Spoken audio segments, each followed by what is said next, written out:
রাতের বেলা সে মোবাইল দেখতেছে, মোবাইলের মধ্যে সে একটু খারাপ দৃশ্য দেখাচ্ছিল। এমন সময় মেয়ে গিয়ে ঘরে ঢুকলো। মেয়ে ঘরে ঢুকে দেখলো বাবা তার মোবাইলের মধ্যে খারাপ দৃশ্য দেখছে, মেয়ে দেখে ফেললো। মেয়ে তখন বাবাকে বলল, একটা শব্দ বলেছে, লজ্জা করে না বাবা? মেয়েটা ঘরে চলে গেল। সেই বাবা যন্ত্রণায় ভুগতে আরম্ভ করলো, আরে আমার মেয়ে দেখে ফেললো, আমার মেয়ে কি কথাটা বলেছে, লজ্জা করে না বাবা? সে লোকটা অফিসে চলে গেল, অফিস করতেছে, কিন্তু আর ভালো লাগে না।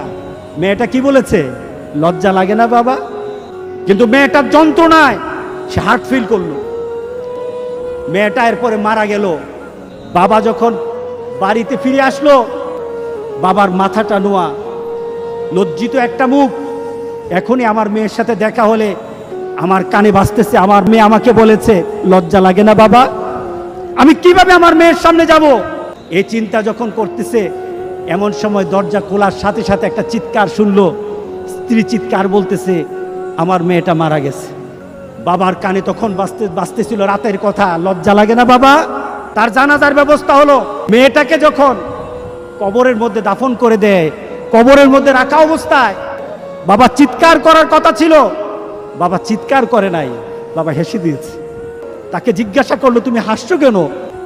আমার মেয়েটা চলে গেছে, আমার কলিজার টুকরাটা চলে গেছে, কিন্তু আমার জীবনের মধ্যে একটা আঘাত দিয়ে পরিবর্তন করে গেছে।